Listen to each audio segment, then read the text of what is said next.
여러분 반갑습니다. 슈퍼리치입니다. 오늘 양시장 혼조세 진행이 되고 있는 부분이 있는데, 제가 최근에 여러분들한테 말씀을 드렸지만 지수 자체에 대해서 기대를 한다라기보다도 차라리 안 간 종목들에 대해서 우리가 좀 먼저 선점을 하고 자리를 지키고 있는 게 더 중요하다라고 말씀을 드렸던 부분이 있는데, 최근 시장이 그 흐름 그대로 나오고 있다라고 보시면 될 것 같아요. 뭐 게임 관련주도 그렇고, 오늘 같은 경우에는 신재생 쪽에서 바닥에서 들어 올리는 종목들이 굉장히 좀 큰 힘을 발휘를 하고 있기 때문에, 그러면은 우리가 안 간 섹터, 안 간 테마주, 그동안에 좀 철저하게 외면당했던 섹터들을 좀 관심있게 볼 필요가 있다라고 말씀을 드리고 싶어요. 그래서 그 내용적인 부분도 여러분들한테 설명을 해드릴 거고, 최근에 이제 대기업들이 굉장히 뭐 투자, 바이든이 왔다 갔기 때문에 뭐 투자를 확충을 하고 확대를 하는 부분이 있기 때문에, 그 내용적인 전반의 흐름을 여러분들한테도 같이 설명을 드릴 테니까 구독이랑 좋아요 눌러주시고 영상 끝까지 다 확인을 해 주시기 바랍니다. 자, 그리고 LNF 같은 경우에는 제가 그 전부터 많이 말씀을 드렸던 부분이 있는데, 제가 기대를 하고 있는 최종 목표는 따로 있어요. 그래서 그 이슈가 나올 때까지는 팔 생각이 없기 때문에 그 이슈에 대해서도 여러분들한테 같이 공유를 해 드릴 거니까 영상 끝까지 다 확인을 해 주시기 바랍니다. 자, 지금 뭐 2시 20분을 지나가고 있는 부분이 있는데, 지금 뭐 시장이 혼조세로 좀 진행이 되고 있다라고 보시면 될 것 같고, 지수 자체가 조금 코스피는 아쉬운 것 중에 하나가 SK 하이닉스의 하락적인 부분이 나온다라고 보시면 될 것 같은데, 그래서 여러분들 우리가 지금은 지수 자체에 기대를 한다라기보다도 종목들에 대해서 차라리 기대를 하는 게 훨씬 더 크다, 이렇게 보시면 될 것 같고, 오늘은 뭐 신재생 에너지 쪽이 좋은데, 최근에 보면은 게임주라든지 메타버스, NFT 뭐 등등 해서 바닥에서 이제 들어 올리는 테마들이 굉장히 세게 움직임이 나오고 있어요. 그러면은 우리가 해야 되는 거는 안 간 섹터들에 대해서 빨리빨리 찾아서 그 자리를 우리가 차지하고 있는 게 굉장히 중요하다, 이렇게 생각을 하시면 될 것 같아요. 그래서 좀 주말 영상에서도 제가 여러분들한테 말씀을 드렸던 것 중에 하나가, 메타버스 안 간 것들, NFT 안 간 것들, 요런 것들을 여러분들이 딱딱 집어서 보시는 게 굉장히 중요하다라고 딱 두 가지, 옵티시스 그 다음에 FSN, 요 딱 두 개를 찍어 드렸어요. 그만큼 안 간 것들에 대해서 우리가 좀 관심을 갖고 찾아 나서야지만 여러분들이 수익적인 부분이 잘 만들어질 수 있다, 이렇게 생각을 하시면 될 것 같습니다. 자, 그래서 여러분들한테 한 가지 말씀을 좀 영상 본격적인 시작에 앞서서 좀 말씀을 드리면은, 지금 초보자분들을 위해서 3개월에 33만원 이렇게 진행을 하고 있고, 선착순 딱 10분만 받고 바로 마감을 할 거예요. 오히려 지금 같은 시장에서는 정말로 바닥권에 있는 종목들을 잘 사서 우리가 수익적인 부분을 만드는 게 너무나도 중요한 지금의 시장이다라고 보시면 될 것 같고, 010-8619-9991 이쪽 번호로 성함만 문자 딱 보내주시면 되실 것 같습니다. 뭐 여러분들한테 주말 5월 21일 영상에서 딱 두 개 보시라고 말씀을 드렸던 부분, 근데 FSN 같은 경우에도 결국에는 뭐 상승적인 부분이 오늘 윗꼬리를 달고 내려오기는 했지만, 워낙에 바닥권이었기 때문에 우리가 충분히 뭐 수익 내는 거에 있어서는 어렵지 않았다, 이렇게 보시면 될 것 같아요. 그래서 안 간 것들에 대해서 여러분들이 잘 찾아 나서는 게 중요한 거, 그 다음에 뭐 SDN, 그 다음에 신성 ENG, S에너지, OCI, 하나솔루션, 현대에너지솔루션 등등 해서 신재생 에너지 관련해서 너무나도 많아요. 근데 이거는 뭐 항상 말씀을 드리지만, 신재생 에너지에 어느 정도 한계점이 있기 때문에 우리가 후발주로 봐야 되는 거는 당연히 원전도 같이 이제는 관심을 갖고 볼 필요가 있다, 이렇게 생각을 하시면 될 것 같아요. 뭐 더 이상의 뭐 힌트고 설명이고 이거를 드리는 게 뭐 크게 어렵지도 않고, 편안하게 딱 순환 이게 가면은 다음에 이게 가겠구나, 이게 갔으면 다음에 이게 가겠구나, 이게 머릿속에서 착착착착 정리가 되어 있어야지만 여러분들도 이 수익적인 부분이 좀 편안하게 만들어질 수 있다라고 보시면 될 것 같고, 최근에 여러분들 뭐 시장 바이든이 왔다 간 다음부터 대기업들의 투자가 계속해서 좀 이루어지고 있는 부분이 있어요. 여기 뭐 기사적인 부분을 보면은 LG 106조 투자, 배터리, AI, 뭐 바이오, 챔피언 전략 시동, 이런 내용적인 부분이 있고, 지금 SK도 투자도 확 늘렸다, 5년간 247조 투자를 하겠다, 뭐 이런 내용적인 부분이 있는데, 이거를 우리가 굉장히 좀 잘 생각을 해야 돼요.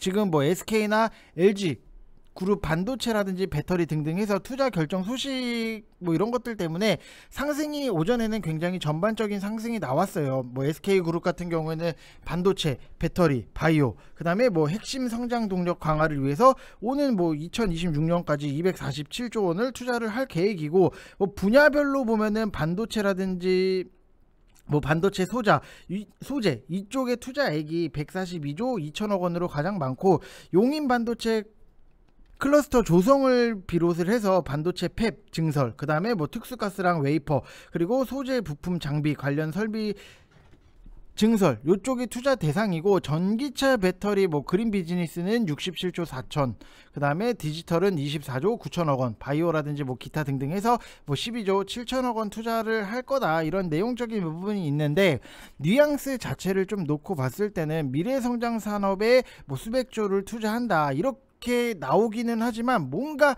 좀 대충 얼버무리는 느낌도 분명히 있다라고 보시면 될 것 같아요. 그래서 SK 이어서 뭐 LG도 350조 규모의 투자 계획 발표가 있었던 부분, 최근에 바이든이 방한을 하면서 현대의 수십조 미국에 투자를 한다 발표를 했잖아요. 그러면은 바이든이 왜 3나노 반도체 칩에다가 사인을 했겠어요? 제가 반도체 전쟁이라고 말씀을 드리고 설명을 해드렸던 부분이 있잖아요. 그거를 여러분들이 항상 제 영상을 보시면은 다 이해가 되는 부분이고, 미국의 대규모 투자를 이제 한다고 하니까 그러면은 미국에만, 한국에는 안 하냐, 당연히 이런 불멘 소리가 나올 수밖에 없는 거예요. 그래서 국내에 이제 굴지의 대기업들이 앞다퉈서 국내 투자 발표가 나오는데, 내용을 보면은 정말로 약간 두리뭉실하게 나와요. 구체적으로 뭐가 뭐고 어디에 어떤 식으로 어떻게 투자를 할 거다 그냥 콕 집어서 얘기를 하는 것도 아니고, 어떤 사업을 어떤 식으로 키우겠다 이런 게 아니에요. 그냥 미래성장 산업에 뭐 수백조 투자를 한다 이렇게 좀 대충 얼버무리는 느낌이 분명히 있기는 해요.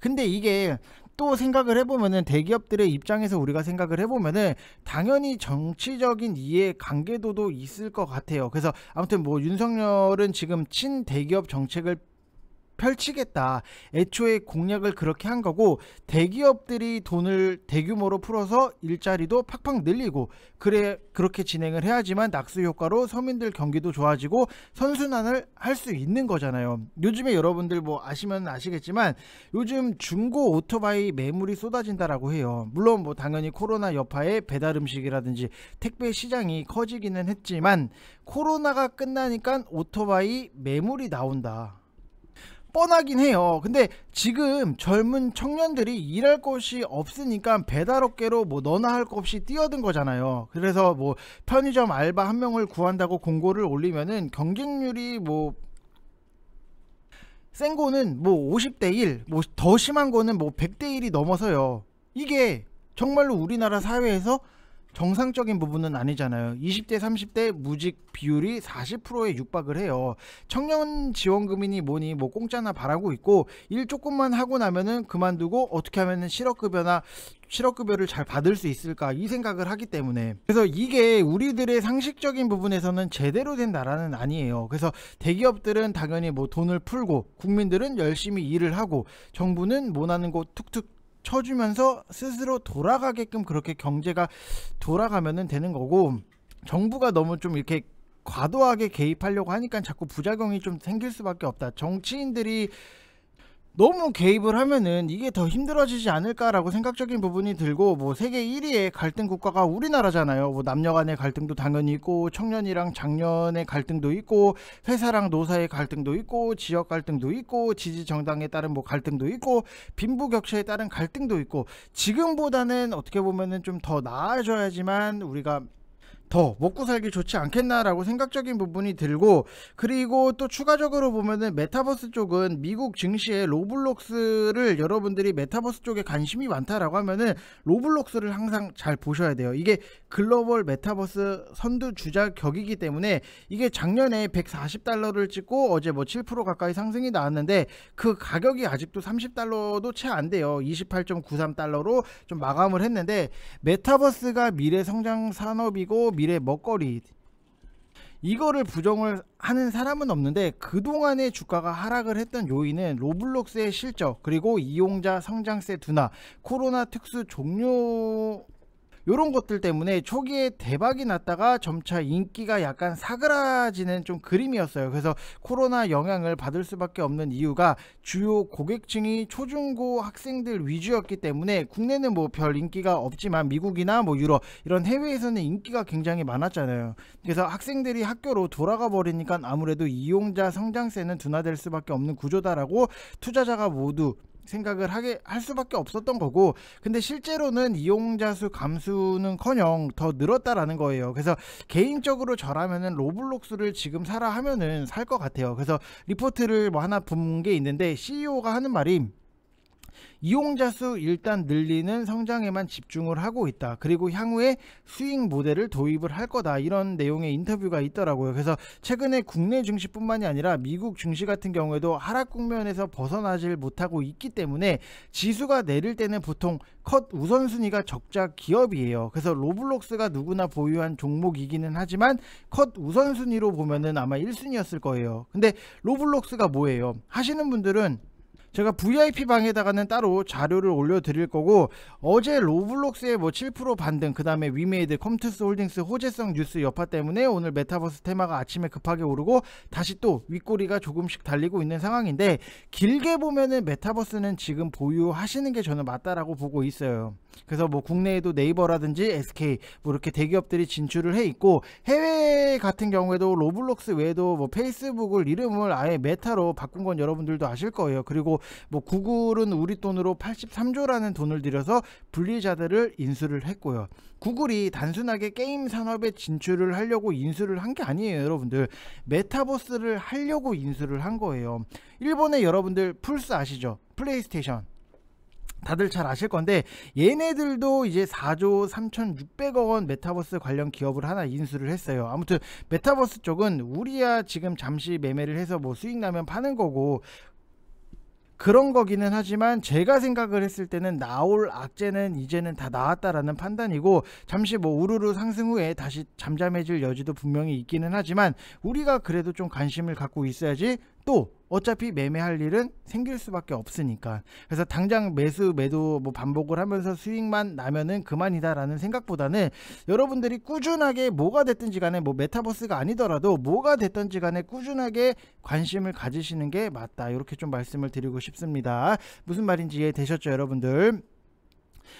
자, 그리고 LNF에 대해서 여러분들한테 설명을 해드리면은, LNF는 뭐 지금 단순하게 뭐 하락적인 부분이 나온다라고 해서 별로 팔 생각도 없다, 이렇게 보시면 될 것 같고, 일단은 뭐 LNF 같은 경우에도 LG 에너지 솔루션이 테슬라 베를린 뭐 텍사스 기가 팩토리에 원통형 전지를 공급할 걸로 예상이 되는 부분이 있고, 그러면은 당연히 LNF의 이익도 증가를 기대를 할 수 있어요. 근데 제가 생각하는 최종 LNF의 목표는 테슬라의 직접 납품까지로 보고 있다라고 보시면 될 것 같고, 이 고객사의 생산 계획 전망을 수정 반영을 해서 테슬라향 양극재 공급량을 뭐 올해 같은 경우에는 6만 톤, 그 다음에 내년 같은 경우에는 뭐 9만 톤 이상, 10만 톤 가까이 기존 추정 대비 각각 뭐 40%, 37% 상향을 했고, 리튬이랑 전구체 가격 하락으로 양극재 판가도 3분기부터 하락은 하겠지만 많이 있어요. 여러분들, 풀가동 체제를 지속을 해서 7%대 영업이익률을 좀 유지하지 않겠나라고 보여지는 부분이 있고, 2분기에는 이제 양극재 평균 판가가 20% 이상 상승을 하고, 물량 같은 경우에도 20% 이상 증가할 걸로 보여지는 부분이 있고, 최근에 보시면은 여러분들 뭐 공시를 보시는 분들은 아실 거예요. 뭐 뉴스만 보셔도 LNF에 조금만 관심을 갖고 계시면은, 자, 이런 공시가 있어요. 지금 자기 주식 처분 결정에 대해서 이렇게 공시가 나온 부분이 있는데, 지금 뭐 의견이 당연히 갈릴 수밖에 없어요. 회사가 산 자사주를 소각을 해야 시장 유통 주식 수를 줄여서 주주 가치 제고에 당연히 뭐 도움이 되기도 하는 부분도 있고, 반대로 자사주 매각을 단순히 주주 가치 훼손 사례로 볼 수 없는 게, 대주주 지분율이 높지 않은 업체가 자사주를 팔면서까지 자금을 모아서 투자에 나섰다라고 하는 거는 분명히 의미가 있어요. 이거를 뭐 어떤 식으로 어디다 쓸 건지가 굉장히 중요할 수밖에 없다. 양극재 설비 증설이라든지 운영 자금 마련을 위한 것이기 때문에 유상증자라든지 다른 자금 조달 방법보다는 오히려 저는 LNF가 합리적인 방안을 선택을 했다라고 생각이 드는 부분이 있고, 그리고 그 전부터 계속해서 계획을 해왔던 게 해외 증설에 대해서도 계속 계획적인 부분을 진행을 했었기 때문에 그 계획 그대로 진행이 되고 있다, 이렇게 보시면 될 것 같아요. 그래서 이미 매수가가 너무나도 잘 잡아놓은 부분이 있기 때문에 지금 단순하게 뭐 이렇게 흔들린다, 이거를 가지고 우리가 이거를 팔아야 되나, 이런 생각은 아직은 좀 빠르지 않나, 이렇게 생각을 하고 있습니다. 자, 그래서 뭐 전혀 걱정을 안 하셔도 된다라고 말씀을 드리고 싶고, 첨보 같은 경우에는 없으신 분들은 모으세요. 지금부터라도 모으셔서 계속해서 빠질 때마다 사서 모으고 평단 관리하고, 또 시장 올라왔을 때 또 수익적인 부분 잘 깔끔하게 챙기면 되기 때문에 편안하게 모아 가시면 될 것 같습니다. 자, 이번 영상 여기서 마치겠습니다. 감사합니다.